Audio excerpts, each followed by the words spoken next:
guess. That's so smart. Do we want to do our intro and like start this off? Oh yeah, he's recording. I didn't even know he's recording. That's my he's fault. recording. What's up, you guys? We are back with the boys. Marcel doesn't communicate very well, so sorry for the intro. We got my good buddy slash coach slash competitor slash business owner. Got a couple different slashes in there. Got a couple different titles. Mr. Ty Mealey. How you doing, brother? Good, man. Happy to be on here with you guys. Definitely the smallest guy in the room, but we'll figure that out.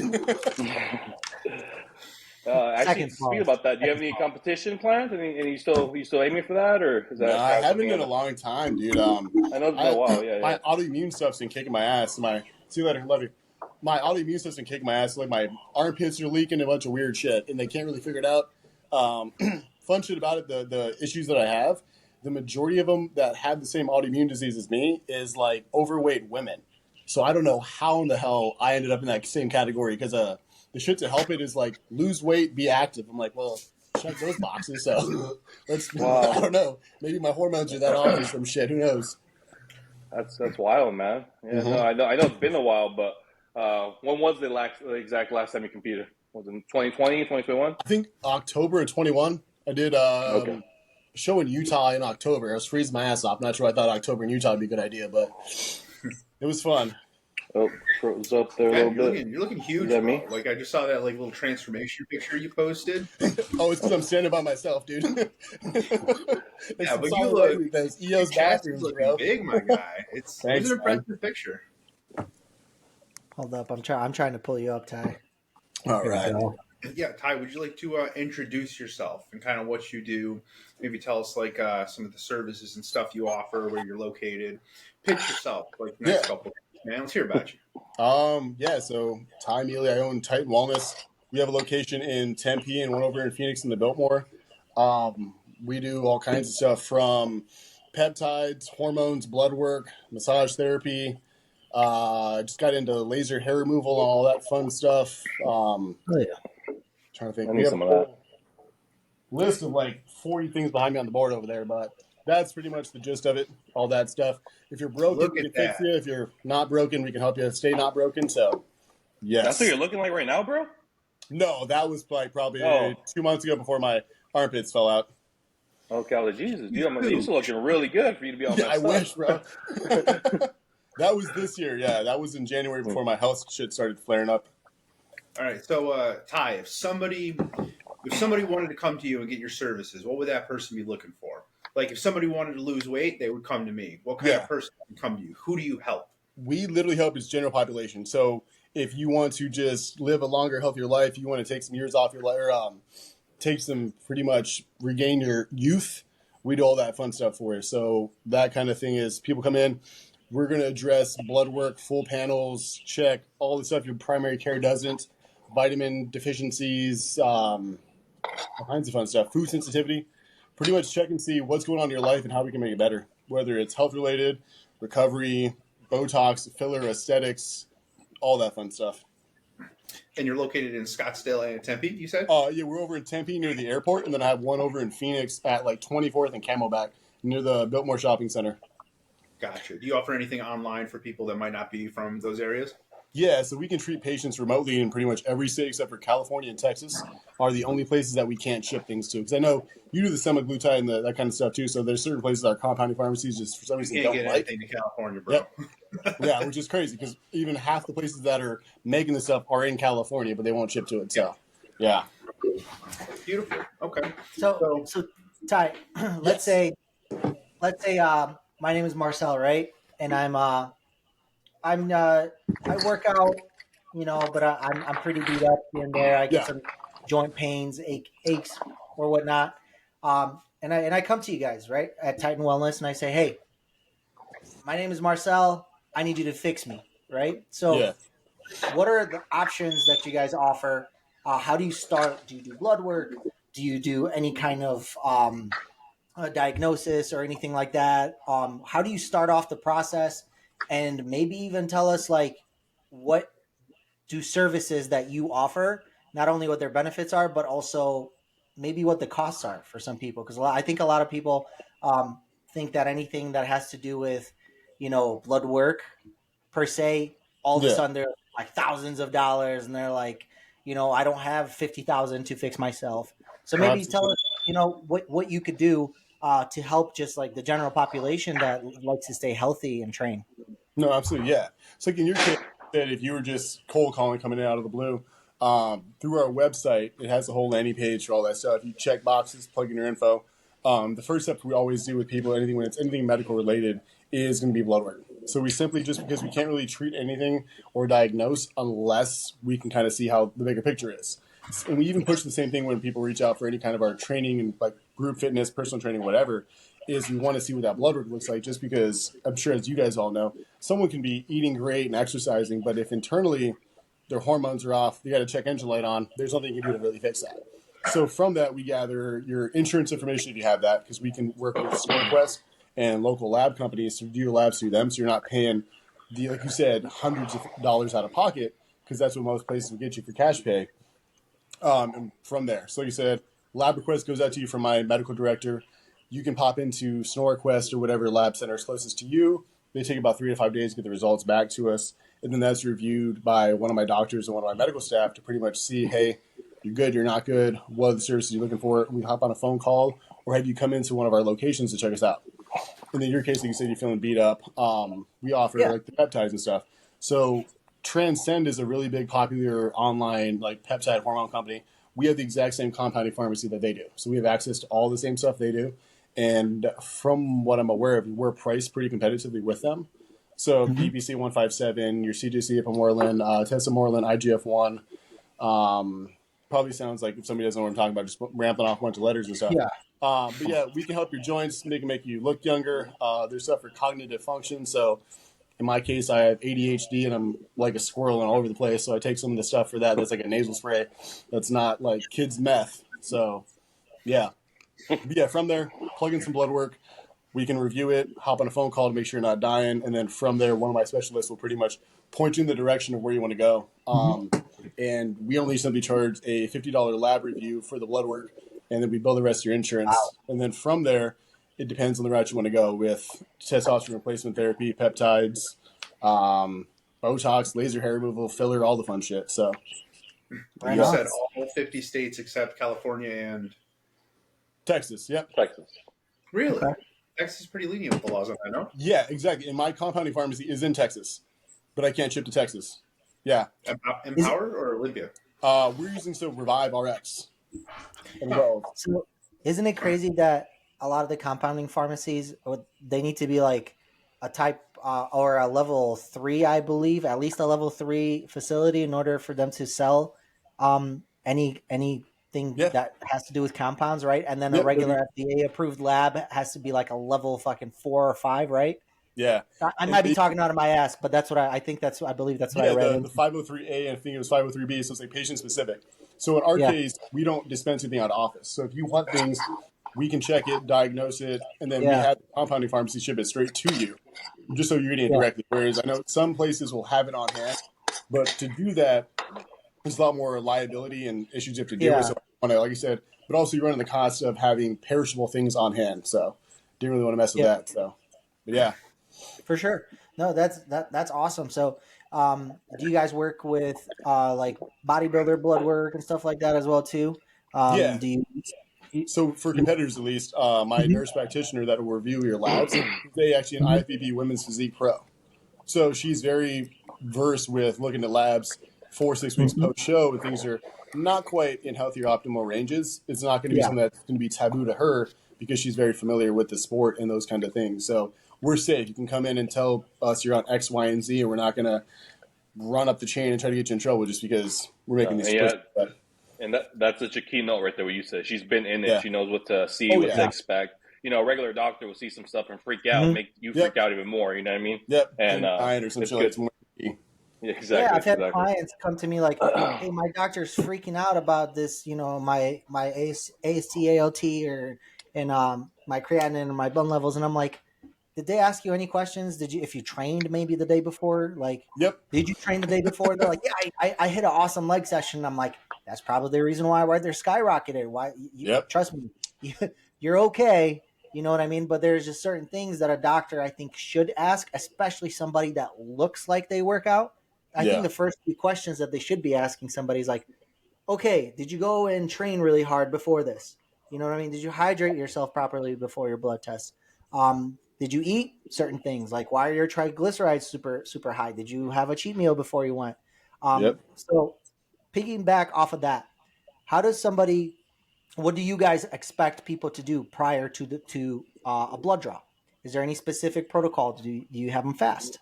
Do you have them not eat red meat? I've heard that, for a few days leading up. Do you have people not train, or are you just like, do as you please? So it depends on, it's kind of a case by case basis. Like I said, I'm going to just be spitballing the information that I picked up where, like I said, I'm not the smartest in the room for sure. I hire the medical staff that handles all that and does all that stuff. So they're way more intelligent with me with all the degrees and doctors and stuff.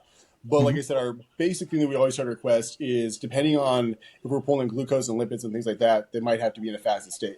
So let them know, hey, please schedule your labs first thing in the morning, especially if we're running like a cortisol panel to check stress. Schedule your labs as soon as you can. Wake up, chug a bunch of water before you go. Try to not have any kind of food in your system besides that, and then get your labs drawn up. And in the case that if they have had a history of the elevated creatinine and things like that, do it after a rest day. Don't train the day before, because like I said, that can throw things off. But in certain situations, at least in our case, if your blood work is a little off like that, your elevated ALT, AST, kidney function, my specialist Diamond knows what to look for when she sees that stuff. Whereas, like I said, when you mentioned like your normal primary is going to be freaking out because they think that they're dealing with the normal people that are very sedentary.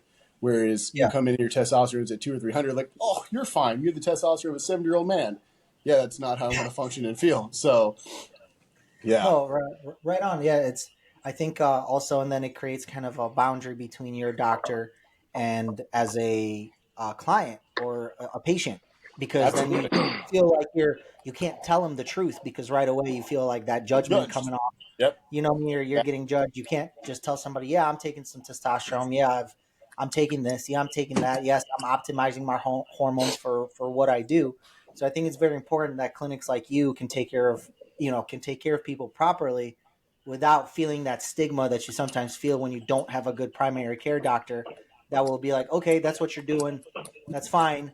But let's just kind of be the safest that we possibly can, where I think places like you have a less of a stigma where like people feel more comfortable just being like, yeah, I glass trend, you know what I mean? Or yeah, I do this, and it's all understandable. You're going to guide them as best as you can, but you're not going to judge them. So I think places like yours are going to be on the come up here with stuff like that. And that's one of the things that, like you said, I'm not the medical professional in the situation, but it's just the weird stigma that people go out and drink every weekend and party and things like that, and you go see your primary care, your liver values will off or something like that. Oh, big deal, it's fine. Or you overdose on Advil and like Tylenol and stuff like that, and that's just your life choices, and it's not frowned upon. Yet somebody uses performance-enhancing drugs because that's what makes them happy and that's what they want to chase in life, and you're like shunned.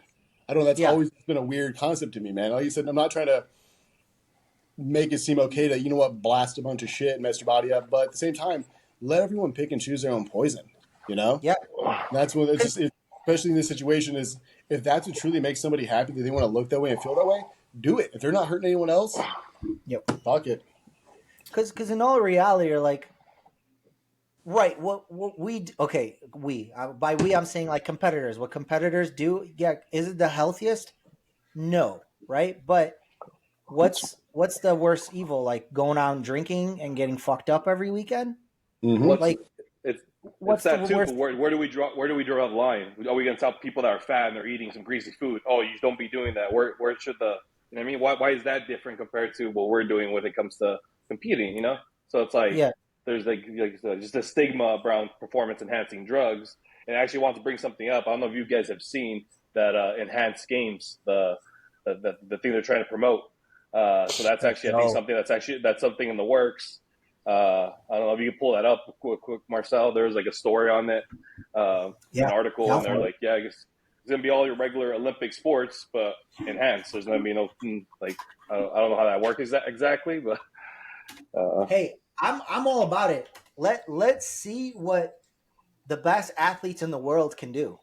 like enhanced. Why not? Like if you can choose to be enhanced or not to be enhanced. My opinion is, even the Olympic Games that we currently have, I would say the level of playing field is definitely not leveled because some people are on shit and some people are not. Okay, it's just a matter of who's smarter to get away with it, who has the proper programs and protocols to get away with it. Because there's no way that like on 100-yard dash somebody can run like 3/4 faster than the biggest world record constantly, every few years. I think there's something to do with being enhanced, just being smarter than the person before you that got caught doing it. That's just my opinion. So why not just make the playing field level by saying, hey, if you want to be enhanced, be enhanced. We'll give you guys the tools, as in like doctors and stuff like that. Make sure you guys do it safely, and that's it. Let's see what the best.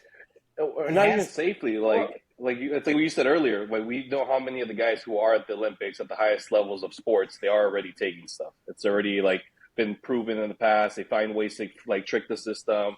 They know how to pay people off. With we know this stuff. So why not just level all out and let everybody do what they want? Mm-hmm. But even with that, like I said, the ban list for the Olympics, I'm not sure what's on it, but it's just how are they testing for things like the peptides and stuff that we can prescribe? Like, is there a way to test for BBC 157 or any kind of like growth hormone secretagogues? Like, really don't. Maybe like if there's a byproduct or a biomarker that you can detect in the body, from that, but sure, but like, how far do we take this? Like, yeah, you know what I mean? Like this stuff comes out on almost on a freaking weekly basis. There's something peptide. So at what point do we draw the line and say, hey, okay, well, this is good or this is bad? And who decides that? Exactly. You know what I mean? People that have no idea what this stuff does tend to decide it. So it's like, you know what I mean? So it says that the enhanced games are set to debut in 2025. They've been dubbed as the Olympics on steroids. Let's see. Oh, this is actually happening now, huh? Yeah. There's some swimmer that they interviewed who's like a current Olympic swimmer, a pretty high level guy, and he's like all about this. He's like, I'm gonna get in this. So I was like, oh, dude, shit. Why not? Yeah. Well, here's an interesting line. Fast food and fake sugar have done more damage to human health than anyone in the human history. You can read the history books. The rise of McDonald's, the rise of Coca-Cola have been very much attached to the Olympic movement. So when the IOC and its cronies went to lecture me about safety, I point to their own history. Bam. Isn't that the fucking truth? Mm-hmm. McDonald's and Coca-Cola sponsors the fucking Olympics. The biggest fucking sugar fraud, health fraud and FDA fraud in the history of the FDA. And yet they get to sponsor the Olympics, which are supposed to be healthy and drug-free. Interesting. Very interesting. Money. It's going back to money. No, this is pretty cool. Yeah, I don't know about you guys, but I say fucking run it. If people want to take it, take it. I think like UFC, MMA fights, go enhanced. You know what I mean? Just make the level playing field. Say, hey, you guys can do whatever the fuck you want. If you want to use them, use them. If you don't want to use them, don't use them. I think it would take out a lot of unnecessary. How do I call this? It's like an unnecessary competition within camps of who can get smarter with this shit. That's just my opinion. Instead we would spend the money, their time and money onto how can we do this to enhance ourselves the best, do it safely, instead of how do we do it so we don't get caught. Like there's a big difference there. So I think there's things that can be explored, things that can be studied if we would allow PEDs in professional sports, because the money would shift. You'd be like, okay, there's money here in making people enhanced and healthy. And I think that would open a lot of doors to new things that we don't even know about, because people need to find them now. Now money's in who can find the next best PED there is. You know what I mean? Or the best new compound, the best new peptide that's going to create the best athlete. So my opinion, let them run it. What do you think, Derek? I know that's this is right up your alley. Yeah, I think that the drugs should be kept out of the sports.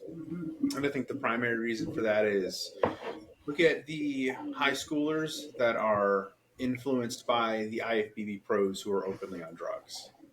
What are they doing? Are we going to hold those standards to all the celebrities that are talking about drugs and sex too, influencing our teens, or no? Well, I'm just talking about sports. I'm just talking about our youth as well. Like, you know, it's like we're gonna play that game. It's like we can go in all these different directions with it too. But yeah, but we're talking about sports. Like this is just about sports, right? Yeah. But you're Totally saying it's bad for the youth, as in because they'll take steroids, right? It's influencing them to take it. Well, I think at the doesn't high school say level he's you should be on tested. steroids. Yeah.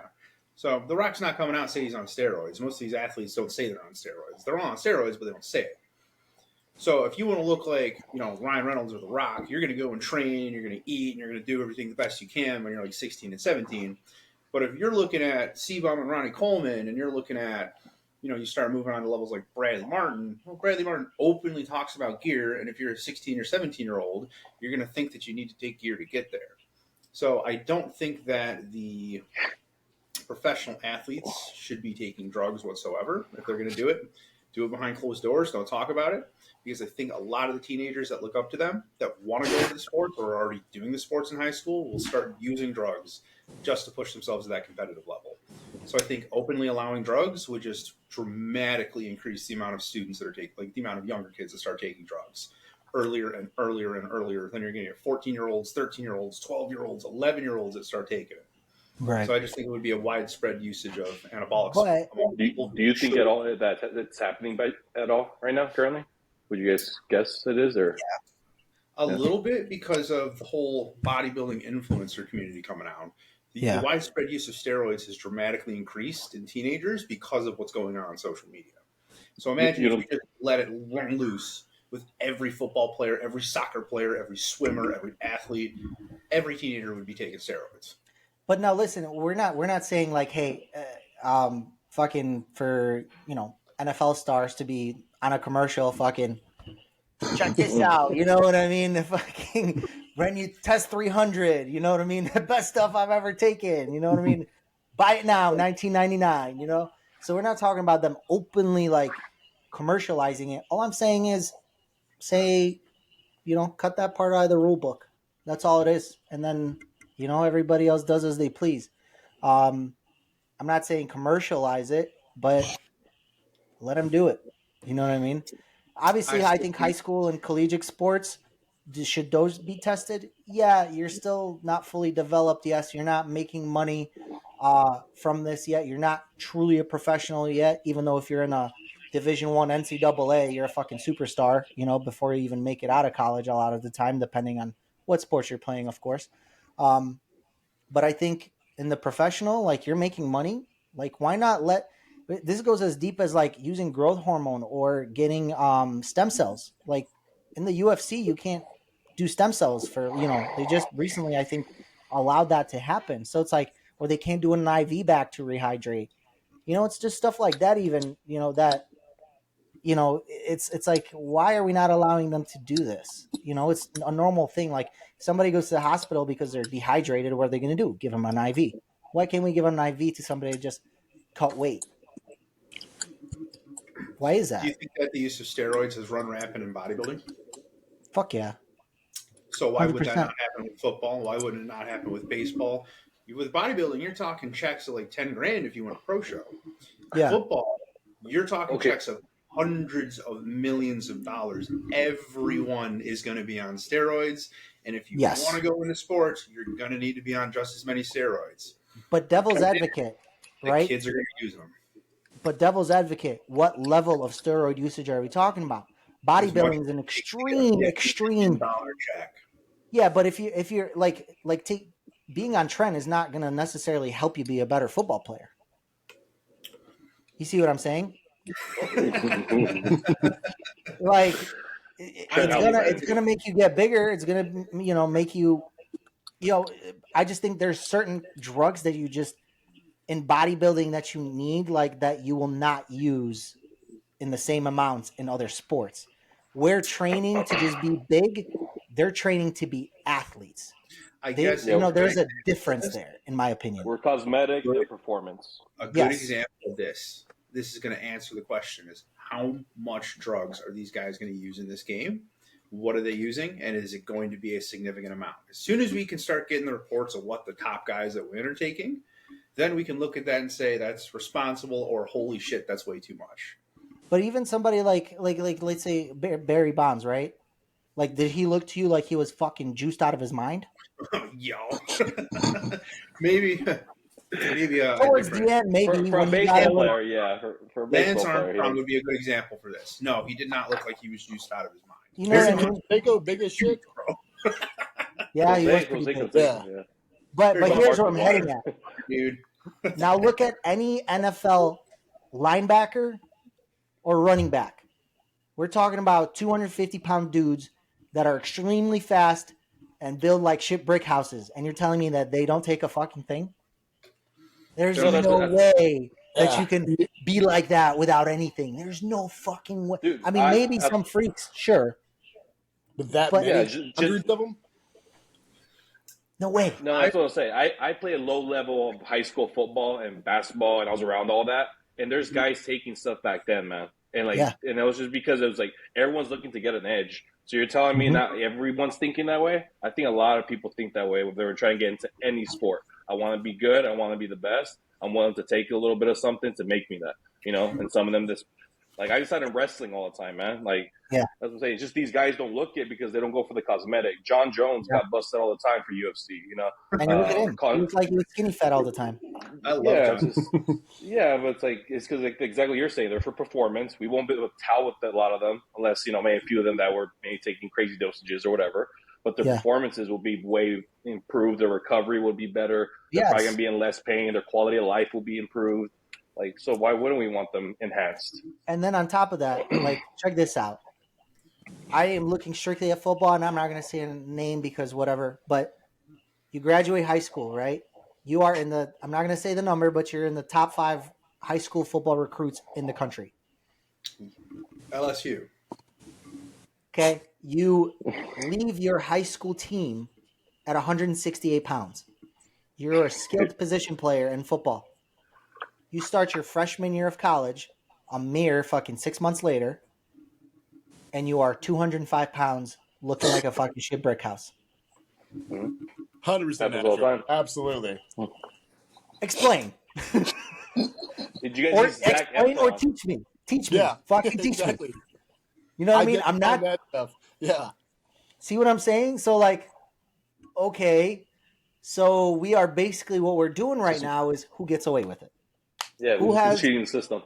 Yes, who's cheating the system the best? Because let me tell you, there's no way in hell that an athlete that burns that many calories training vigorously on a daily basis, playing football, will eat enough to build enough muscle in 6 months to look like that. There's no fucking way. I don't care what freak you are. I mean, you are a freak because you're in a top 5 recruit in football. But still, there is no way. Because he looks bigger, leaner, and he's a fucking 30 pounds heavier. How? It's impossible. I don't care how much food you eat. That second puberty, bro. I just have yet to hit that, so I'm still waiting for mine personally. But hey, good for him. It's that second men-made puberty. Exactly. Yeah. So, since we're on that topic, I mean, I heard you say this in the beginning about Ozempic. Yes. I know it's kind of a controversial thing, controversial for a lot of people. It's weird. It's a weird thing in our space right now as fitness coaches. So maybe you can touch on that a little bit. What are your thoughts on it? Is it safe, not safe? Is it beneficial? And if it is beneficial, who is it beneficial for? Because it might not be beneficial for everybody. Yeah, so like I said, I only share my common knowledge of a lot of the pharmaceuticals and stuff like that just because I'm not the actual doctor, so I can't prescribe and do all that stuff. Right. But what we've seen success with is whenever we pull blood work, we take all that shit to make sure they're healthy to begin with. And when it comes to Ozempic versus being semaglutide versus being the actual type 2 diabetes people using it, a typical dosage, to my knowledge, for that being type 2 is 2.5 milligrams a week. And when we start off anybody that might be doing it to work with their glucose levels and lose weight and kill appetite and stuff like that, they're starting off on a tenth of that. And in most cases, you do it for the first month, titrate higher if need be. But when people don't have 40, 50, 60 pounds to lose, it's something a little bit less than that. If it's just to kind of get the fitness journey started or to help curb cravings and things like that, to my knowledge, we've worked with people on, like I said, a tenth of what they're being prescribed medically. And we've had great success with that. Because in most cases, people are starting off their first fitness and health journey. If they have elevated A1C and blood glucose, it'll help with that because it's a GLP-1. And with that, like I said, if you guys can think back to getting first started, if you're a normal everyday person who might crave things at night and shit like that and has all those bad tendencies, getting started on a program sometimes is not the easiest. So whereas if you remove some of those cravings to where you're not want to crave bullshit sugars and stuff like that, we've seen some pretty decent success with that. Because like I said, my wife's getting ready to compete here in 6 weeks in her third pro show. And she's coming up on 4 weeks on semaglutide. And like I said, we even started her on even a lesser dose than the 0.25 milligrams. And she's just doing it just to help with dieting because she's not craving shit at night when she's in a deficit.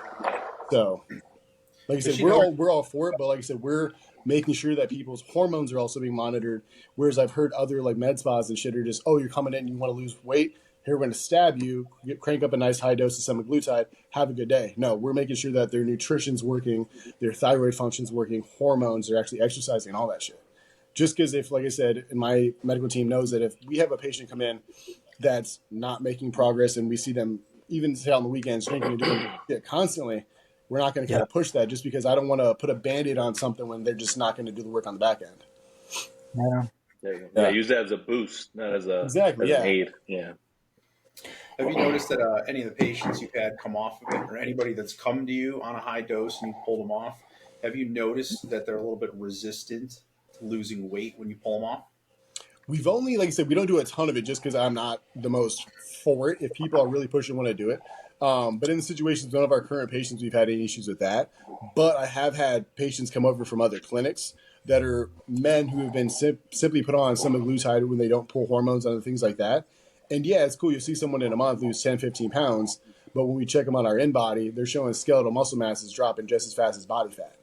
Mm-hmm. So that's one of the things that we always like to try to treat concurrently is any kind of hormone optimization with it, just so you have no appetite for the next 8 days and you're just losing body fat and losing muscle mass at the same time. So you go from being skinny fat to just even more kind of less skinny fat.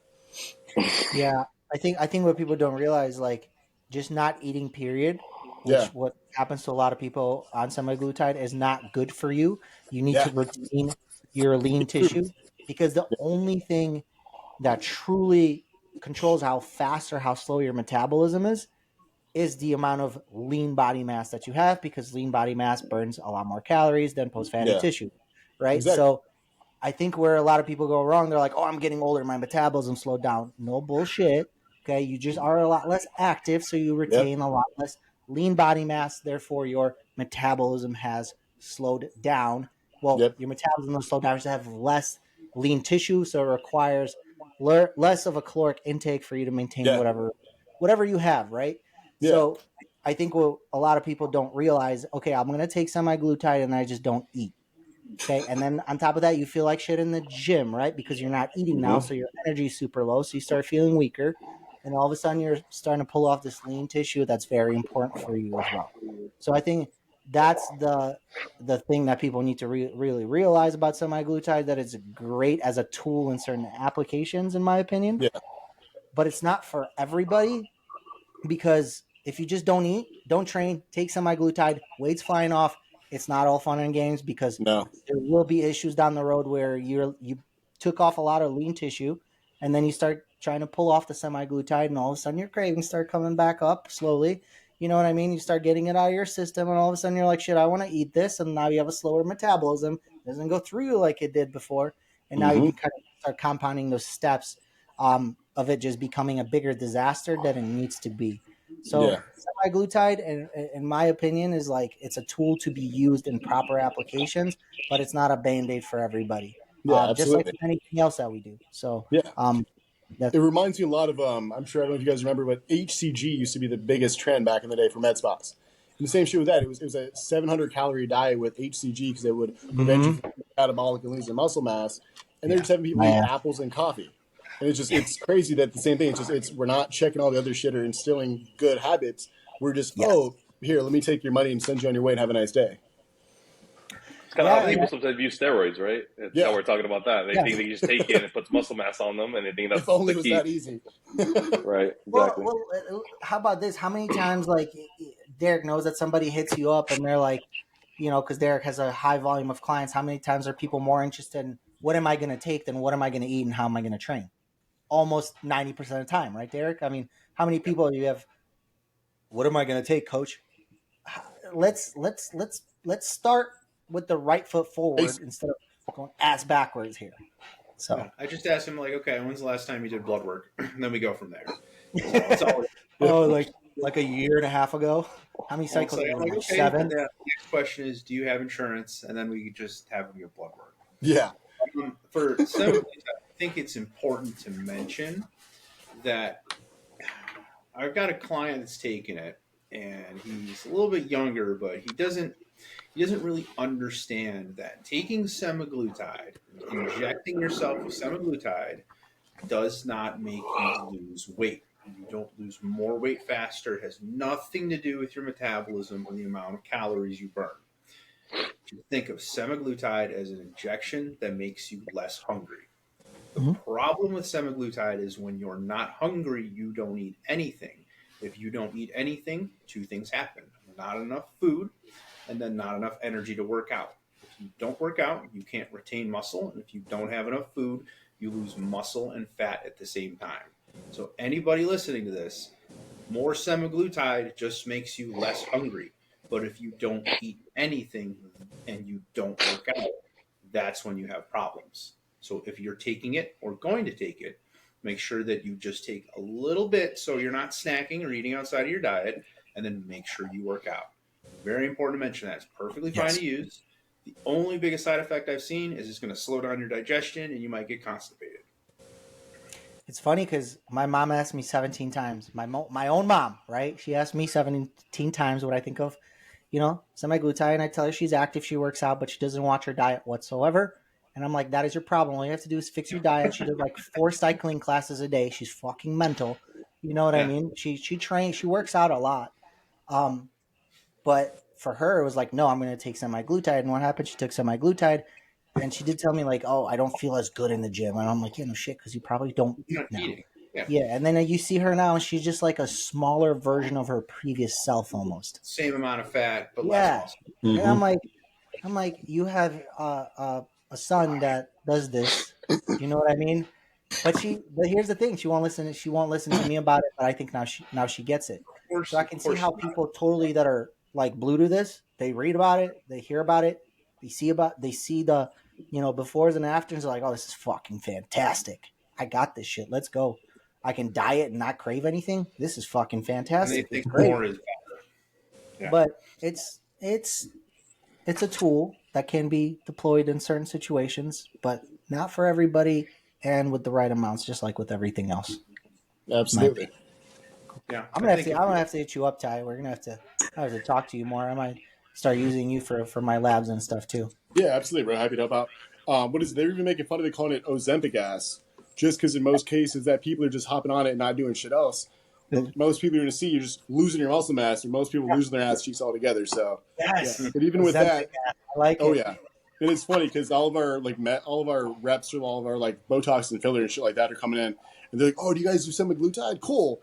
Here, we also offer this. It's a filler to help fill out the glutes. They lose them. Like, that's great, but most of our people aren't losing their asses because they're actually exercising and training and actually eating food still. But hey, I see it's a common pace in other places. But yeah, it's nuts. There's always one thing to fix the next thing that's going to fix the next thing. It goes around in a big ass circle. Yeah. So, in your business per se, what is the issue that you see the most that people come to you with? Like, is there one that usually stands out the most? Like, out of 100 people that come to you, is there like 70% is going to be that? So we've been doing hormones and testosterone since 2020, And we've probably run labs for at least a couple thousand people. I've only ever seen maybe 5 people not qualify for TRT because their levels are too high. Oh shit. Dude, I'm talking, and it's sad to say, we've seen guys in their like lower 20s come in, and it's 100, 200, 300. And it's just, it's crazy to me just because it's like, is that just because their nutrition, their lifestyle, the fact that our world is full of so much like false blue light, our food's full of bullshit, we don't sleep, like, it's crazy and sad, man. But at the same time, that's a whole another debate and debacle because that goes into almost like big pharma. Like, what medications were these people being given as kids that could throw shit off, or who knows what else? But no, literally low T we see with like freaking everybody, man. It's sad and scary.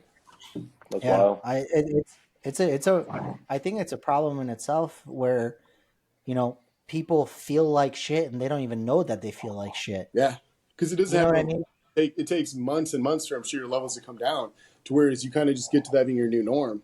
And we start people off on usually 100 to 150 milligrams of, it's our ultra test. It's a propanate cypionate blend. We have them administer it twice a week. So you're splitting your dose, your blood levels are more stable. And within 2 weeks, man, even on a low dose, all of our patients always report just like night and day difference. It's just mood, energy, just all around quality of life. Like most people that we have, a lot of our patients are just everyday normal people that aren't super big gym goers. And just their work's better. Their relationships are better because you actually have energies the same for the day, which it's crazy to just positively impact someone's life like that. Yeah, not only that, but for a guy, they can't build muscle without being low testosterone. You know, so some of these guys, like we were talking about earlier, are doing everything, eating, training, you know, at least a decent portion of it, and they just don't get any results because they don't have testosterone to support it. Yeah. Yeah. Well, even like for me as an example, the guys know a couple weeks ago, I got my labs back. I was at fucking 67 for my test. That's impressive. That's like you get a prize for that, bro. I know. And here's the thing, right? Like, and I'm a person that does things, I would say, fairly close to being, you know, very on top of shit when it comes to, you know, eating, sleeping, training.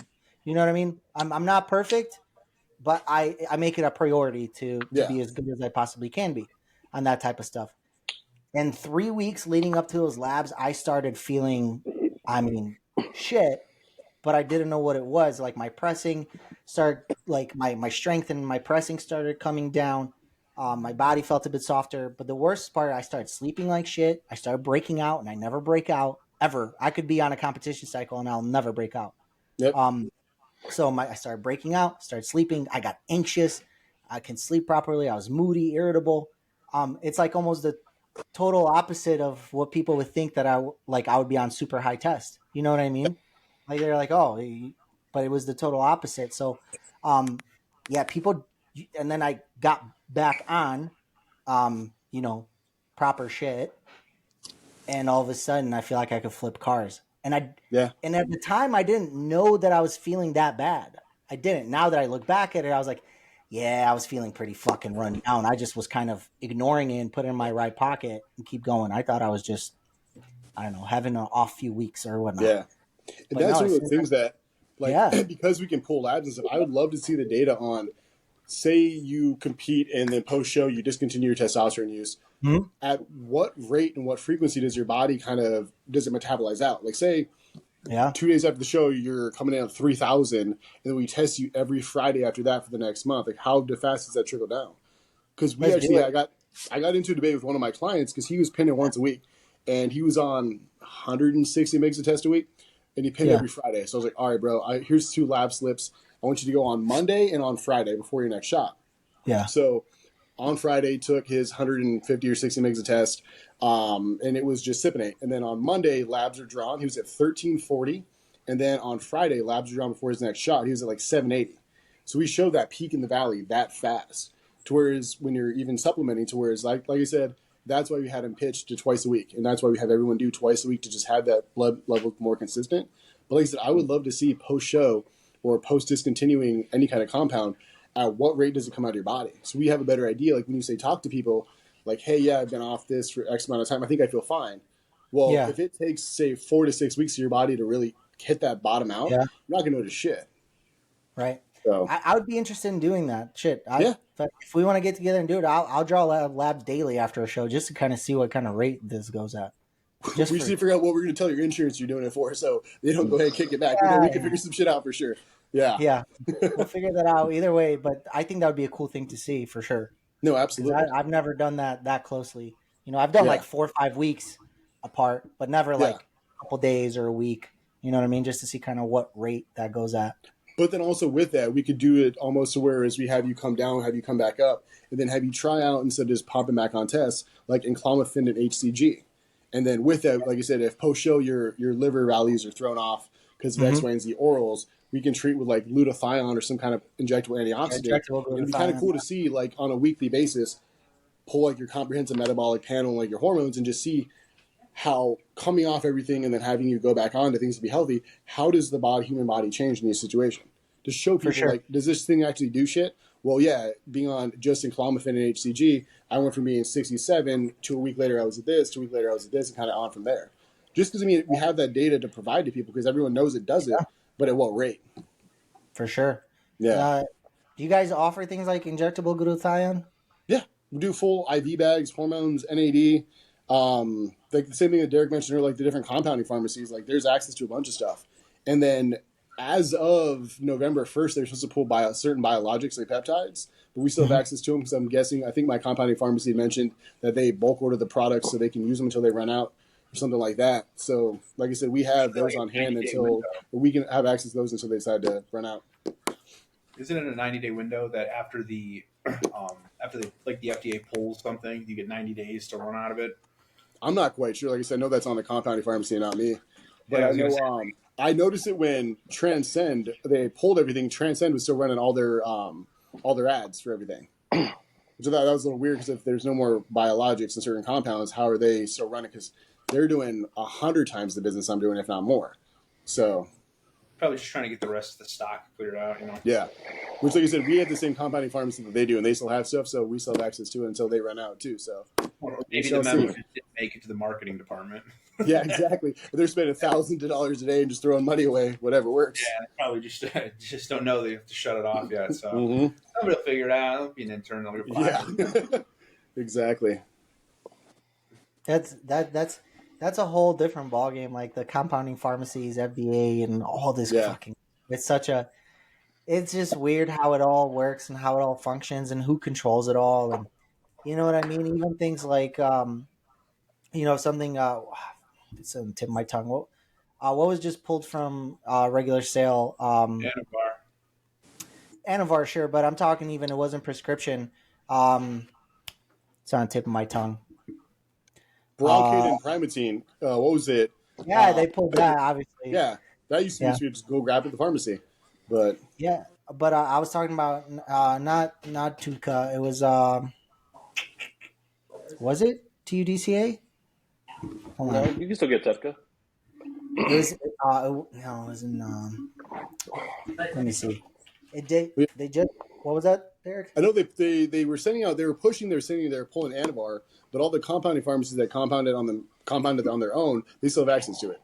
So they pulled the brand name, whatever that was back in the day, because one of the compounding pharmacies that we've worked with, I even asked them about that, just because it's something we have access to, but we don't do, just because that's not the kind of road I want to go down. Is when we start doing stuff like that, it's kind of muddies the water between health and human performance and stuff. But because they want DECA and everything. Yeah, exactly. That's not like, unless it's something that's medically necessary, I don't really want to go down that road because there's other options that have a little bit less side effects, in my opinion. But so you guys don't offer. Well, the fun stuff, not us, bro. I'm sure there's plenty of places on the internet that'll do that, though. But no, even like when they pulled the Anavar thing, I even asked the compounding pharmacy about that. And it was just like the brand name pressed tabs. But most places have the raw powders, and they can just. But you can't get Anavar. Yeah, exactly. So you can't get the one brand name of it, but the compounding pharmacies will just still making it whatever you can. So that, I think it was a big marketing push to get people to, all the places selling Anavar were able to market it like, oh, get it now before you run out, and charging you like $10 a pill. No, they were trying. FDA was messing with NAC for a while too. NAC just fucking. Yep. They were trying to pull it off. Yeah, that's what I was thinking about, and I was like, "Fucking really? What?" Yeah. But of course, they don't have their hands in it to make money off of it. They're going to try and get their hands in it to make money off of it because it prevents other health issues and things like that. So we use Absolutely. NAD, which is like the limitless, like it's amazing stuff. And there's since 2020, we've had 2 different shortages where there's like either some kind of regulations being pushed or whatever, you can't get access to it. And that stuff literally just helps your cells, your anti-aging, your skin. It's amazing. And it's just, it's one of those things. Yeah. Have you ever done a straight IM pin of just straight NAD? You ever done that? I've done up to, I think it was 50 milligrams at once, and did it with B12. Cool. Walked off with no big deal. 3 minutes later, I just roll over because I'm like, it just punched me in the stomach, dude. Oh, it's the worst. Yeah. Like I got NAD ion, and my buddy, the guy that I was working with at the time, that had the medical direction, like I got it prescribed from a doctor. Yeah. I had glutathione and NAD. Yeah. Glutathione was cool. I took the NAD. I think it was a pretty high dose because he's like, hey, just take it, bro. You're good. Just make sure you're sitting down. Just like chill after you take it. Yeah. So, like I took a full like 1 cc of it, or like 2 cc's or something. Just my God. Right? And I was like, all right, awesome. I'm super healthy, superhuman now. I'm gonna reverse age. And then I was like standing, right? And I'm like standing in my doorway, and I was like, oh my God, I'm dying. Oh my God. Oh my God, I'm having a heart attack. Your stomach, your heart, everything, bro. Yeah. I'm gonna throw up. I'm having a heart attack. What the fuck's going on, dude? I was like, whoa. Well, you just felt sick or what? It was like one of the worst feelings of my entire life. I felt like I was going hypo. I was going to throw up. I felt like I was having a heart attack. You're supposed to take that much over like a 3-hour IV bag. Yeah. No, I've done. Like, let's go. So you probably had about 100 milligrams per milliliter. So if you took 2 cc's, about 200 milligrams. That's what we usually have patients do. And then on average, it's about an hour and a half to 2 hour IV bag drip. And that that's bearable, but it's not comfortable. I think I did 700 milligrams once, and it took me like 7 hours, bro. My doc went home. I had to unplug myself from the IV bag because there's no one else here. And just if I titrated the bag any faster, I think because of my autoimmune, I have gut health issues. I literally felt it like in my upper abdomen, just like punching me in the stomach, and you'll like break out in a cold sweat because it literally helps like at a cellular level, like rebuild your body and stuff. It is phenomenal. If you guys get a chance, look it up and read about it. It's great. They would literally use it to like drug addicts. 3 days of loading up NAD can like clear your receptors and make you feel better.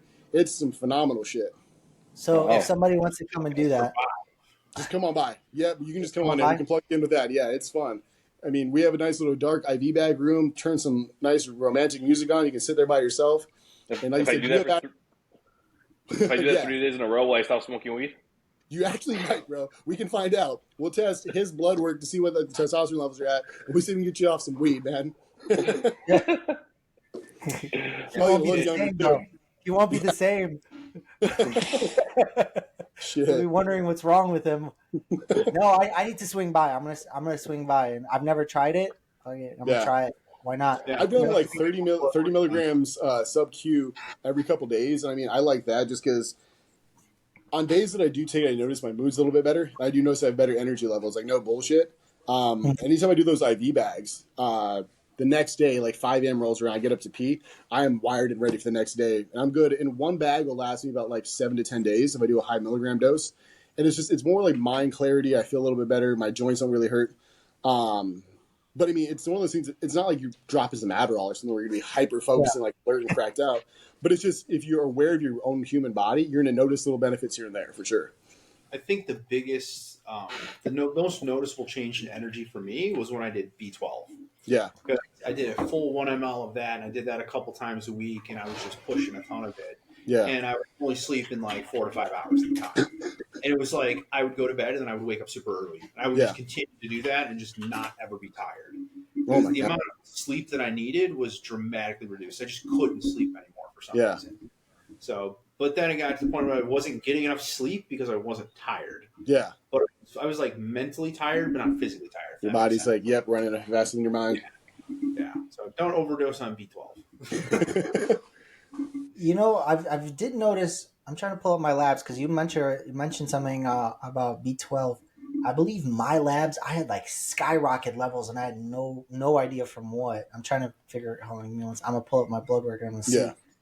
Have you seen a rise of that in people just like when they're enhanced or no? Like I said, we will pull vitamin panels and shit like that, but it's just if you're dropping all your vitamins before you get your blood work done, which most people do, they're not realizing they should be skipping stuff like that. I don't know the rate at which your body like pushes water soluble shit out, like vitamins. Anything besides A, D, E, and K is water soluble, so your body should just piss out any kind of excess. But like you said, before your show, you're running a bunch of vitamins and stuff to make sure you're healthy on top of everything else. You might have just had ample amounts in your system. You think so? Because I'm like, hold on, I'm pulling this up. I was like, what the hell? Why is that so high? Let's see. B12 is not a naturally occurring vitamin, so for you to have elevated levels, you would have had to have taken exogenous, yeah. So you took something that had B12 in it. Hold on, I'm pulling it up right now. Screen. Or you're just a superhuman, bro. See, look at that. My B12. And I have no clue why. Over 2,000, bro. Yeah. Let's go. No clue you could why. have been like 5,000, you have no idea. I have no clue why. And shit were you taking? Did you get an IV bag done beforehand or something? Dude, literally before I did this blood work, I was on nothing. Nothing. I wasn't taking any health supplements, nothing. No multivitamin, nothing. Just regular food and water. Do you think your trend was like red in color or something like that? Because it might have been a bottle of B12 instead of a bottle of Trend or something. No, really. This is. I drew this about 9 weeks post my show, and I didn't take anything since my show. Wow. I'd have to Google Crazy, that and see. right? Maybe they're kind of false positive or something else or something. See, like, look, I had my. Hold on, where is it? Just so you don't think I'm. Yeah, my 69. Yeah, where is it? I don't see it. Testosterone, I'm 66. Sorry. Yeah, I had a free testosterone was 6.0, and my testosterone was a whopping 66. So I lied. Listen, you need to 66. smoke some more weed. Your cortisol is way too high. Yeah, no, my cortisol was high, and I think that's, in my opinion, because of how low my testosterone was. Oh yeah, That's about I was kidding. Yeah, life. You know? I mean, it's 0.6 sure. higher than the top of the range, which their reference range is usually super healthy, at least to my knowledge. They want it to be like perfect. But yeah.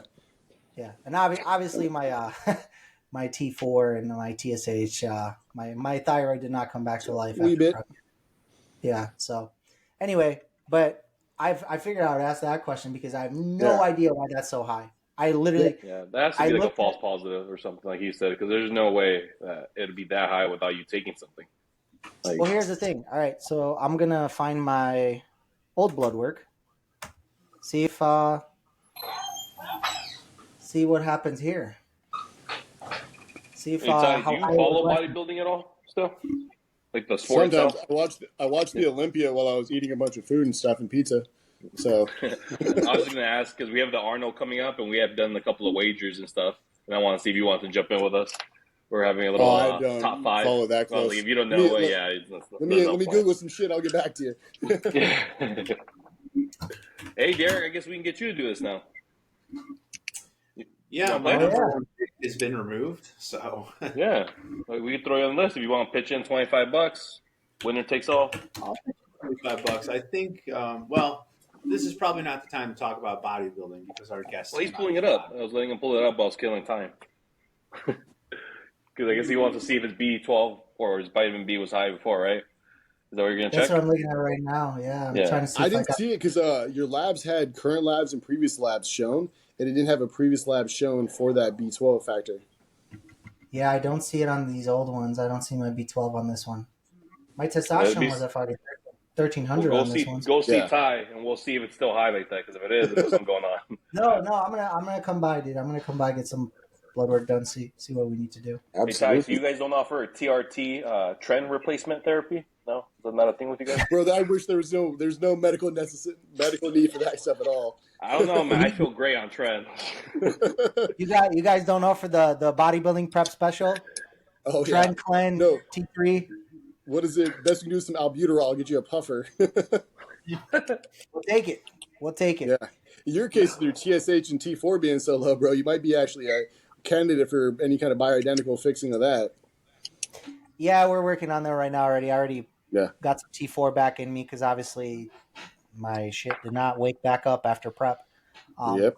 I really do wonder though if how low my testosterone was for so long. Have to do something with that. Like my overall body recovery just did not go as well as it should have after Yeah. prep. Maybe. I don't know, but it was definitely some interesting stuff that popped in there, and I was like, why is my B12 so high? Why is my test so low? Why is my cortisol high? And you're Like, that's not a good combo. Turn it on. Yep. Yeah. So interesting. Yeah, but I didn't see my B12 on there on the previous labs, unfortunately. So yeah, interesting. Take a look at it. That was back in January, right? Yes. Was that? Okay, was Yeah, it January was, this year or last year? This year. So this is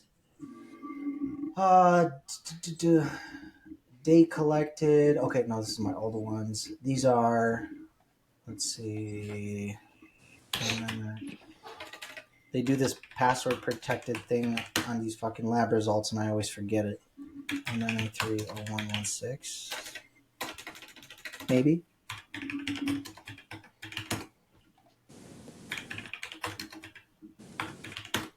There we go. Day collected January 31st. So Okay, so they're not that far off. yeah, they're about what, four weeks ish. 4 weeks now, yeah. Yeah. So I don't know. I definitely have to do them again for sure to see if things are heading in the right direction now. Yeah. I don't want to have that have that too low for too long. But yeah, no, everything else. Yeah, I'm not sure about the B12. That's a maybe I was injecting B12 instead of TRT. Yep. It's a little red in color, maybe. Who knows? Yeah. It really wasn't. No. I think I would. I would. I'm pretty sure that if my stuff doesn't look right, I don't use it. Plus, it probably would have been water based. It would have been a little bit pretty clear and very liquidity. Yeah. Interesting. So, are we doing the predictions, Derek, or no? We can make the predictions later. We can probably do. You want to make them now? We can. Ty, do you know anything about anybody competing at all? Nick Walker looks pretty badass. But there's what is the horse? What's up? Nothing about him competing because he's not competing. Okay, then not at all. Yeah, I can just. I can just do questions. Then. Yeah, let's do our questions. We'll do your prediction later. That's fine. Yeah, not a big deal. Nick Walker does look great. I agree with you. He looks great, bro. Yeah, he looks fantastic. He looks like a fucking freak. Yeah. Let's knock out a couple questions. I know this is from one of my clients because they always send the stupid shit like this. Sex before or after the gym? Oh, God. Both. Doesn't matter. I would say after I shower. What about during? Intra-workout. Elevate the heart rate, lower the cortisol levels. The pump well, you own your own gym. I think you spilled the beans. I haven't done that yet. We cleaned everything, I promise. There is a black couch in my office. Casting couch? Yeah, exactly. Can't afford training. We can help you out. Official answer, intro workout. Exactly. Oh, man. I guess it depends, too, if it's like a girl you know, like your girlfriend, or it's a girl you just met, right? Like, I think that's also played a big factor. Meeting a random at the gym and trying to smash intra-workout, that's a whole nother ball game of skill, bro. That's impressive. I didn't mean intra-workout. Yeah. I didn't mean intra. No, that's Yeah. Hey, can I work in with you on this set? Oh, you want to fuck? All right, cool. Hold on. We'll be right back. See my water bottle there. I meant after the gym, but no, that for me definitely after, if anything. But before, it's like I'm more worried about than getting sleepy.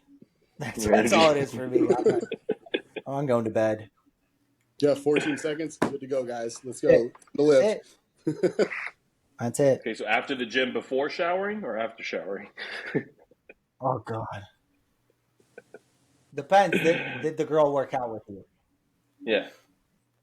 She worked out with you after we shower. Either or for me, bro. Zero fucks. Send it. I'm with Ty. Yeah. I partially can't still smell shit because of COVID, so body odors, no idea. We're here. Oh, that must be a blessing. Certain cases, except I can't tell if I put cologne on or not, or if my balls smell or not. midday, I'm like, I probably smell like right ball sack. I have zero idea, bro. Dude, my wife right now, so she's pregnant. She's got a fucking super sniffer, dude.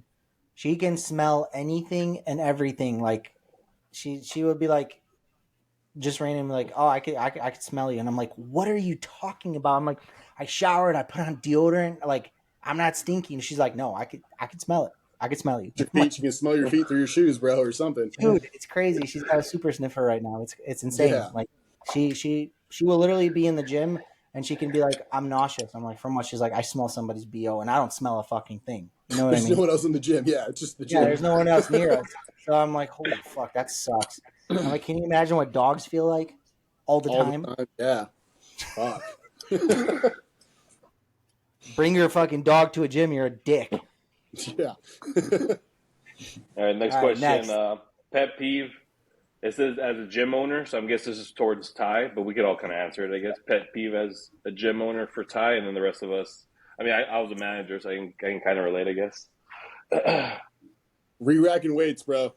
One of the things when I do even like my one-on-ones in small group, my clients know that they always have to put their own weights back and pick them up. I'm here to tell you what to do. I'm not here to lift your shit for you. You can't rack your own weights. But there's certain situations, so we have cameras everywhere. And I've had guys leave weights out, and I'll text them like, yo, bro, what the fuck, man? Oh, that wasn't me. I'm like, nah, I pulled you up on the camera, bro. But it's little shit like that because, I mean, it's not that big of a deal. Or another one is just glass windows, mirrors, and doors. People will touch mirrors. And I'm like, what? Like, there's no purpose to do that. That shit, and I think that's pretty much it. It's like little cleaning things that are kind of just like annoying to do, but nothing too bad. Well, it's one of those things for me as well. Is like re-rack your weights, obviously, and then one of my gym pet peeves that I've been noticing lately all the fucking times when I go into the bathroom and there's fucking 5 people at a urinal and 3 of them have a phone in their hand while they're taking a piss. I'm like, you guys can't fucking get off your phone while you're pissing? Like, that's a problem. So for some reason, that's disgusting. For some reason, that's such a big pet peeve of mine lately. And I'm like, no, it should be. It's mostly high school kids. And I'm like, yo, put your phone in your pocket while you're taking a piss. Like, this is weird. Like, stop that. They got one hand on the phone, one hand on their junk. Yeah. And they're fucking scrolling and they're peeing. And I'm like, what am I know I'm getting old, but like, what am I missing here? Yeah. You know what I mean? What am I missing? Homie's texting his friend right next to him. Bro, I got 3 more sets over here. Cool, I got 3 more sets too. Be right there. Yeah. What the hell? He's like, check out my pump, bro. Yeah, exactly. Oh, man. I know Derek gives no fucks because he's like, oh, fuck it, leave the weights. It's courtesy for the next person. Courtesy play. Do you have a pet peeve, Derek, at the gym? No, not really. Just bother you? Just kind of like get out of the way if I need something, but that's about it. One that bothers me a lot. Chill. Derek's like, well, if you want to do it, do it. Yeah, I'm just like, look, man, just stay out of my fucking way. Do whatever you want, man.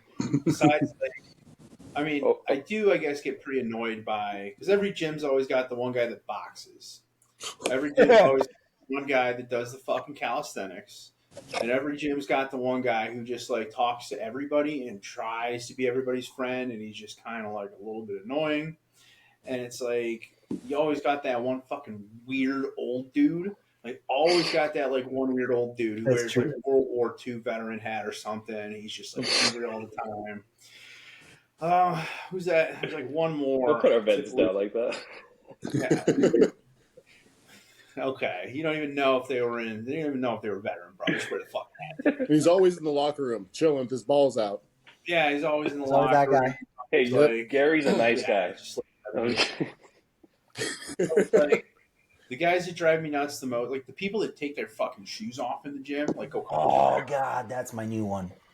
Yeah, and then you got like the people that like dance, like don't dance in the gym. Like if you're gonna jump rope, do it out of the way. It's like don't be a fucking weirdo. Okay, just go to the gym to lift weights. It's not there for you to do calisthenics. It's not there for you to be like hitting a punching bag and stuff for like 45 minutes. Like if you want to take advantage of that stuff, that's awesome. But it's like if you're gonna be going there every day to box, there's a title boxing gym next door. It's the same membership price to go in there and box. Why are you at the gym? It's like I think the number one pet peeve is probably the dude that uses the trampoline with the balls, and he's and it's like, oh my god, dude, what are you doing? Oh, You don't need to do this. Like this, you don't need to be doing this. This is not. It's not beneficial. yeah. You look like garbage. You're garbage. Dude. Leave it. Like, It's funny because me and my buddy Isaac, right? We were both like 6 weeks out from a show, literally both of us, right? yeah. And I mean, he is a pretty hot-headed person. I'm pretty chill, right? But we are on a Smith machine at EOS that's like right next to the dumbbells, where like the dumbbells end, there's a Smith machine usually. Anyway, so me and him are just sitting there, we're doing our fucking Smith machine presses. This guy pulls up next to us, okay, where the dumbbells end. And he has a straight up, those beat pills that are like this big, the Bluetooth speaker.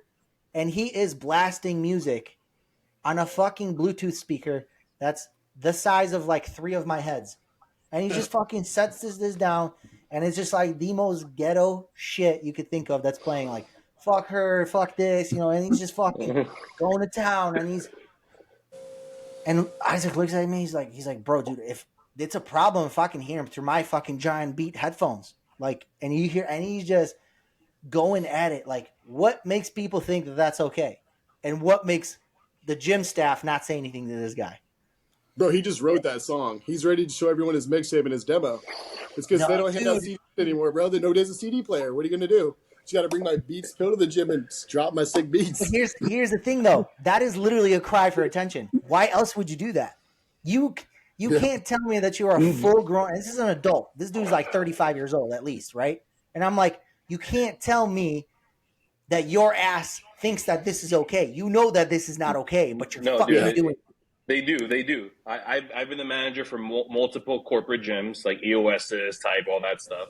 You'd be surprised how many people I would see come in with a speaker, their phone, blasting the music for everyone else to hear. When it's like, are you serious, dude? You not have any like consideration of anybody else? Like, it happens all the time, dude. You'd be surprised. It's not that people. Like, it's not an attention thing. People are just that like they don't give a shit.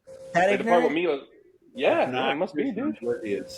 It's like going to the shopping store. I mean, going shopping and then fucking being like 10 feet away from a fucking cart rack, and you leave the fucking cart in the parking spot.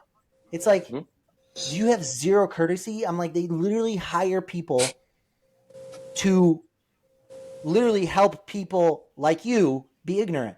Because literally they hire people that walk around, they collect carts from the fucking shopping. Oh, camera cut out. Yeah, I know. I didn't plug it in. It's going to come back up in a second. I just plugged it back in. All right, next question. Oh, actually, real quick, let me just add one to the pet peeves, because this is one that bothers me a lot. Like I said, working in gyms is the person who just continuously is like not just slamming the stack, but they're hitting the top and the bottom with each rep. Tink, tink, tink. Oh my god! If there's like anything that pisses me off, where it's just like I want to react, that's like one of those. That's fucking that's too much. People have literally no fucking. What would you say has been the biggest contributor to building your businesses? I'm assuming this counts for Ty as well. Social media and being a good human, I'd say. One of the things that we do really well is our client and patient retention is phenomenal. And all I just say is that just because anything we say we're going to do, we do it, and then just following up with people and just genuinely taking a care or concern about their well-being. Because any place you can go and get a workout or peptides or blood work or whatever the case may be, but it's just genuinely caring about that person's progress, I feel like is what kind of sets us apart. And then a lot of my staff, we're like a community here where between my staff versus my clients and patients is everybody likes the environment, everyone likes to be here. So we've created a healthy spot that people actually enjoy coming to. It's not like you have to show up and they're like, shit, I have to go there again every Tuesday and Thursday at this time. People look forward to it. So if you miss a day, you're not just missing out on the workout, you're missing out at your social setting and seeing other people, just because post-COVID, a lot of people work from home. Yeah, a lot of people work from home, to whereas as an adult, unless you go out to the bars and do that kind of shit, what social exposure are you going to really have? Not anything really. Whereas we can create a healthy environment where people can have that social interaction and better their lives, people love it. So yeah. No, that's one thing I've seen following you. Obviously, I've been following you since I think 2017, 2018. Did you have a lot of people you that came stayed? to my first 10B spot way back in the day, bro. Yeah. I remember Yep. that. Yes. So you guys aren't at that facility anymore, then, right? That No, Tempe so location. that one was 3,500 square foot across the street. My new one that I'm in right now is about 12,000 square foot. Oh, okay. Nice. Yeah. Yeah, but I was gonna say one thing I noticed is just that great community you've built of all the people. They've all stayed for years now. You can tell they all really enjoy it. You got your like 1,000 rep days. I know you have every once in a while that you can tell people show up and you guys do a bunch of cool stuff, blast music. Yeah. It looks like a really good time, man. That's awesome. Yeah, it is fun for sure. What else we got? What motivated you to get into fitness and build a fitness brand? They put fitness band, but I think they meant brand. Fitness band. Hell yeah, dude. We're all going to start singing and dancing. This one time at band camp? Yeah, exactly. It's crazy. One time band camp started lifting a saxophone, and I just fucking fell in love. Then I moved on to that tuba. Was just getting in and just went from there, bro. Nuts. Literally. No, what is it? I don't know. I went to school for international business and economics, so I thought I was going to do the whole like finance shit, and was fine with it until I realized that like I don't know, helping people, like I said earlier, helping people send better nudes, it just is more fulfilling. Helping people build confidence and shit like that, like you guys all do. Like it's fun when people actually take what you're telling them to do to heart, and they do it and they get the results. There's nothing like getting those messages where people are like, yo, I went on a date and this person gave me the time of day, which would never do before, or they put on clothes and they actually feel happy and confident. Like there is no feeling like that. Like money is dope, that's cool and all, but it's just like making a genuine impact in somebody. Like that's the shit you can't just go and buy. So, changing someone's lives invaluable. You can't compare that to anything. Yeah. No, that's the one thing I do miss coaching more lifestyle people, because now obviously it's more competitive for me. Our young guys trying to get into it. Because I kind of miss that aspect of it. You know, it's different when you impact someone that loses 40, 50 pounds. Because I had my fair share of those. The way like their life completely changes compared to the couple kids you might help for a prep or two. You know, yeah, exactly. It's a different type of feeling, a different type of appreciation. Exactly. Let's see. Another question. I think the rest I got here are just fitness related stuff where it's like if you could choose 4 leg exercises, I think the rest of these are kind of whack. You got any, Ty or Marcel? Yeah. Give me 1 second. I'll pull those up. And then I put up my NGL. It's going to be a bunch of like sexual shit. So let me see. No, actually, I have one here. I didn't see this one. I forgot. Did you guys see that whole scenario with Aaron Banks? We're talking about Gym Pet Peeves, so I thought it was actually pretty funny. There's a video that went viral that he posted originally, took it down, but Goop or Joey Swole called him out because he was hack squatting and he was recording himself, and somebody walked in front of the camera and he like racks it up and he gets all upset and starts giving the person like shit about crossing them, like ruining the shot pretty much. So here's the thing about that, right? Like you gotta remember that when you're in a gym, you're with a bunch of other public gym. You're with a bunch of other people, and not everybody feels comfortable being recorded or whatever, and like, or somebody gets in your shot, and like, that's fine. You're the one that's recording, and if somebody walks in front of the camera, like, it is what it is. Let it fucking be. Like, somebody walked by in front of your camera, like, big fucking deal. Guess what? You're in a public gym, and you're recording. It might happen. Like, it's not a big deal. You know, what's wrong with somebody walking in front of your camera for 3 seconds while you're doing a fucking 3-minute set anyway? You know what I mean? So to get upset over that is when you have another person holding and taking a video and somebody walks in front of that. I think that's fucking rude. I think if you have a tripod, whatever, you're just recording the whole set. But if somebody's taking the time out of their day to help you take a video and you see that person and you walk in front of that person, that's just fucking rude. Yeah. Like I had an EOS employee do that to me when I was like doing a 4 rep. And like we're talking like we were out of the way. I was doing 4 plates on like the seated shoulder press machine.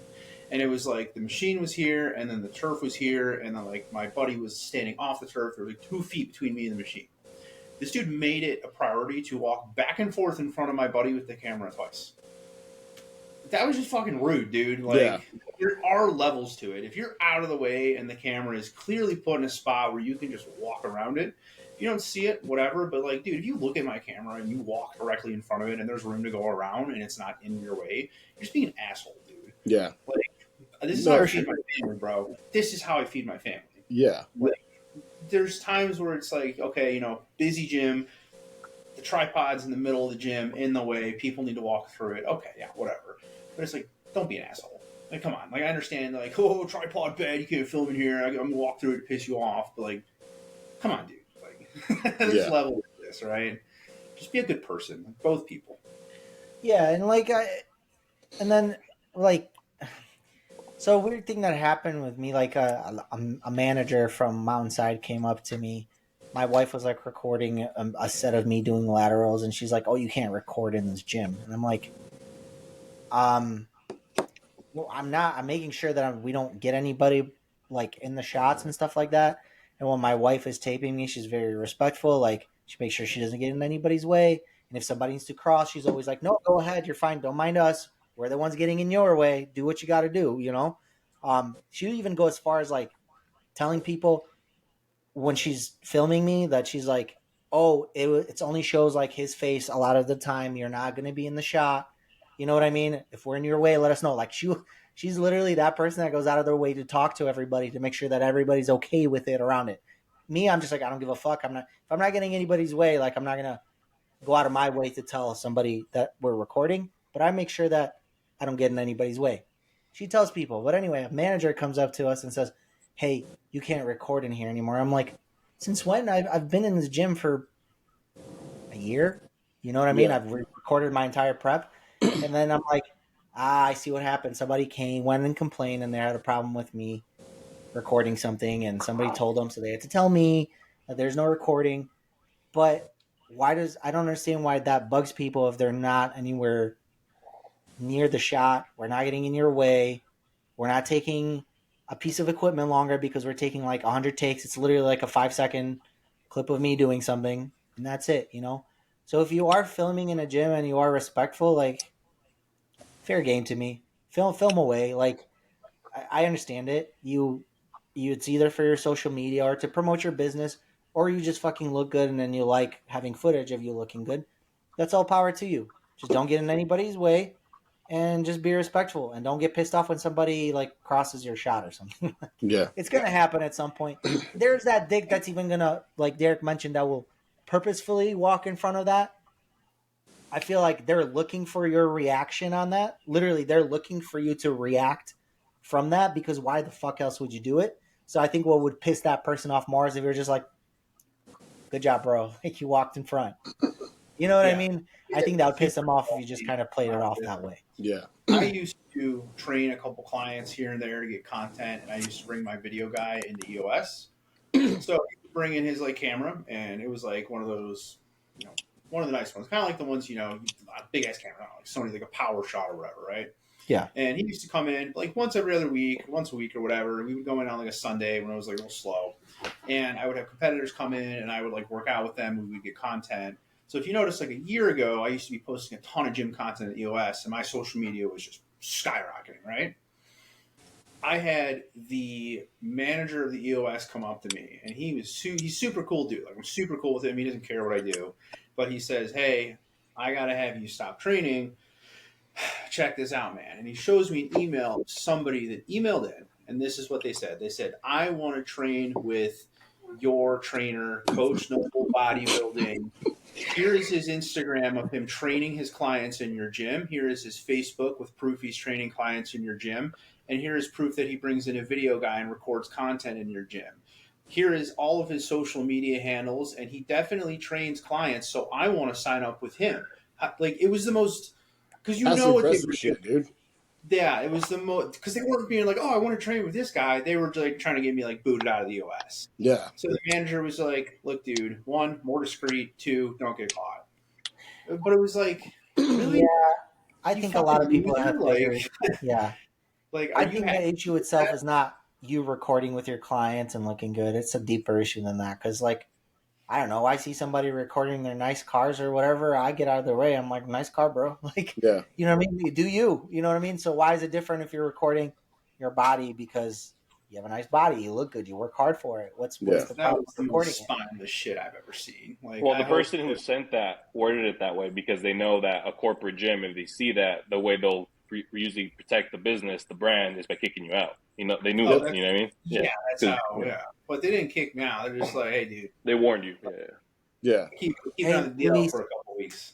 since you've managed gyms, like how do you deal with that if you get another trainer that's not your like hired, not hired, employed by that gym, training clients Mhm. in your gym? What do you do? I mean, it's different for me where I'm at now. It's a lot easier to like catch and manage because I'm not a, like an EOS type gym where it's crazy busy, like Right. it's any times. So it's just I can stay on top of all that, and like I don't know, it's the You give a part where I fuck? do have no. I mean, I do give a fuck. I tell them to stop, like Yeah. because like the one thing is the if it's a liability regardless, and if it's making it look obvious, it just it makes the business look bad regardless. You know what I mean? If you're working out with your homie, Yeah. you're kind of helping them. I don't give a shit, you know. But if you're straight up standing there counting your reps for this guy and you're changing his weight, yeah, I can't let that slide. That's a bit too much. So yeah, there's a thin line, if, when Derek was saying he was working out with people creating content, I actually have a guy like that, and I don't say anything to him, but he works out with them all the time, Yep. and he has a big YouTube, and he's posts stuff all the time. He doesn't get anybody on the backgrounds. The times he has, he blurs out their face. Yeah. So he does the stuff that I would ask for. It's like, hey man, just respect other people. People have Yep. cut him off and got in front of him. He doesn't say anything. He doesn't, So it's like it's that person that I'm okay with as long as they follow by certain rules and don't make it obvious. Yeah, and let's face it, these rules are not that fucking hard to follow. It's just like Mhm. basic human rules that you would follow anywhere else in the world. You just follow them in a gym. Be courteous, say hi, thank you, please. Don't be a dick, and like it's all the same things that you would follow anywhere else except in a gym environment. Just don't be a fucking dick. All Don't those be miserable. Yeah, manners. There you go. Yeah, manners. Exactly. Yep. You guys want to hit one more question, wrap it up? We're at an hour and a half.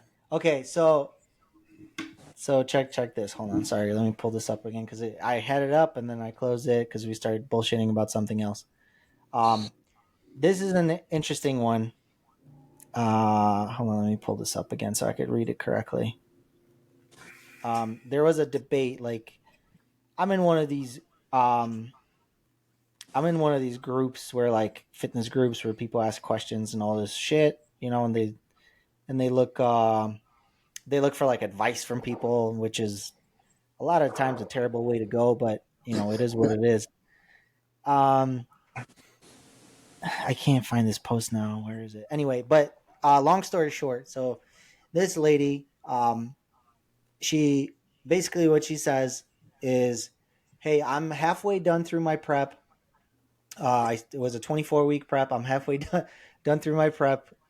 So like I'm about 10 weeks out from a show, and I like the progress that I'm seeing, but I got into the sport by watching this documentary on YouTube, and this person was allowed to have a one cheat day per week, while they're going through their bodybuilding journey. And my coach does not allow that, and I'm tired of it. What should I do? Right? And these people, there's like 150 comments on this.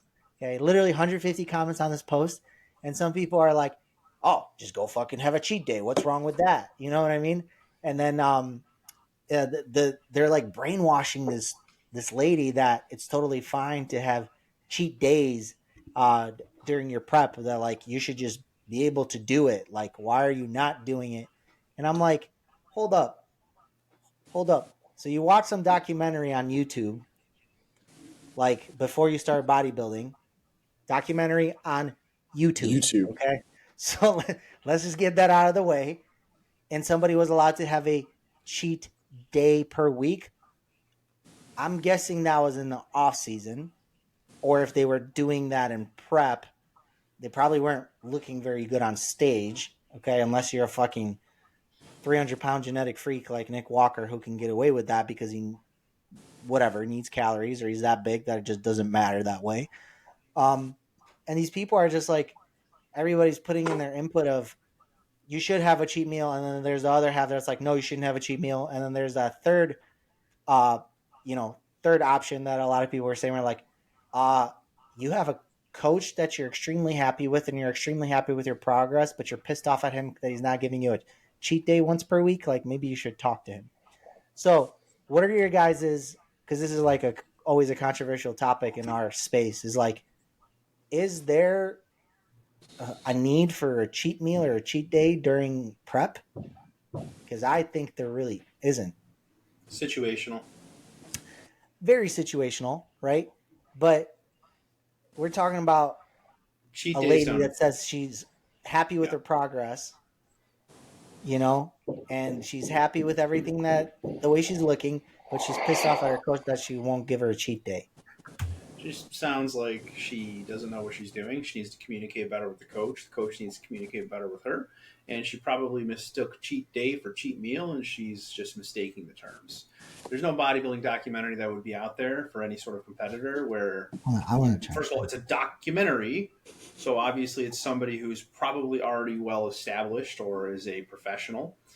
So I haven't heard of a single professional bodybuilder having a cheat day, unless it's some like dumb shit for a YouTube video or a mukbang or like The Rock doing his BS. Yeah.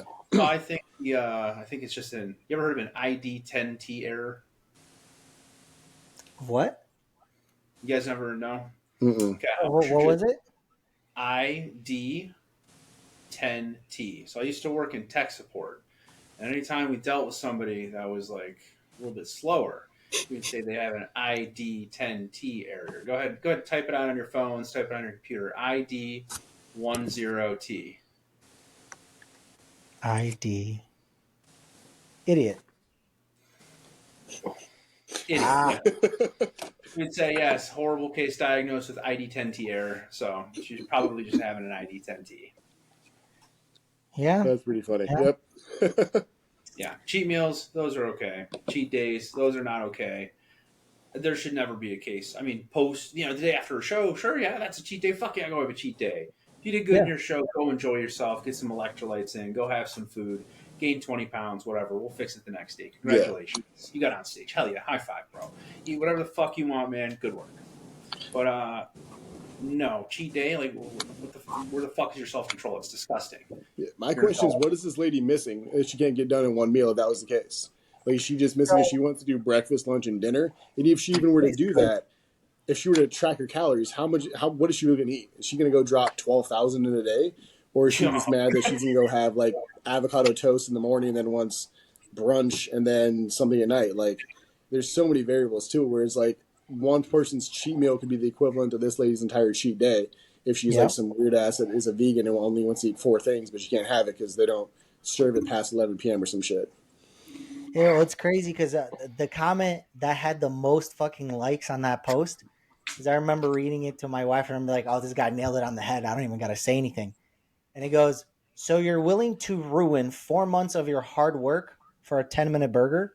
And it was like 100 likes on that. And I'm like, I'm like, exactly. I was like, I don't even got to hop in on this one because it does not even taste that good. Trust me. Like, what the fuck? That person nailed it on the head. But how I got to that post is, one of my questions was, what's your guys' go-to cheat meal? I know it's lame, but this person has asked this literally asked this the past 4 times we've did a podcast. So I'm finally answer this one? We answered this before. I said Yard House chicken. Yeah, right. You did say that. You did say it. I just love how he got all that from that question. I did because it reminded me literally of that post, and I was like, oh, I got to tell these guys about this post that I just read because it was fucking mind-blowing to me, where I was like, am I even reading this? Ty, do you want to wrap us up today and just let us know what your cheat meal of choice is? Damn. I feel like it varies on the moods and shit, but I've been craving. There's an all-you-can-eat sushi place in Tempe. It's like $30 made to order. I don't know why. I'm obsessed with miso soup, bro. I will drink miso soup out of the bowl. Yeah. Well, I'm going to get that today, but You and my wife are the same fucking person. That's awesome, man. He's so Is there cute. anything you want to mention before we cut off, Ty? Anything you want? No, that's Easiest pretty way much to it, find bro. you, contact you? Anything else? Yeah, come by, check us out. We do all those fun things. If you're broken, we can fix it. If you're not broken, we can make you send better nudes and have you feel better. So, might as well. Awesome, dude. Awesome. I appreciate you coming on, dude. What's up? I think we do somewhere in the lobby, to be honest. Yeah, do you have this on a shirt? Send better nudes. Like Yeah, that's, we did. that's a good. One of my trainers is wearing it at a Lululemon, and some woman kind of gave him a funny look. But yeah. Fucking Lululemon. That's pretty funny. That's yeah, good. Well, thank you for having me on today, guys. This has been fun for sure. Thanks. Yeah, absolutely, brother. I appreciate you, man. Hope you have a good rest of your day. Everybody else who's been watching, doing us a favor, please like, comment, subscribe, help us out, give us some suggestions, and again, thank you so much, Ty. Have a good one, brother. See you guys later. See ya.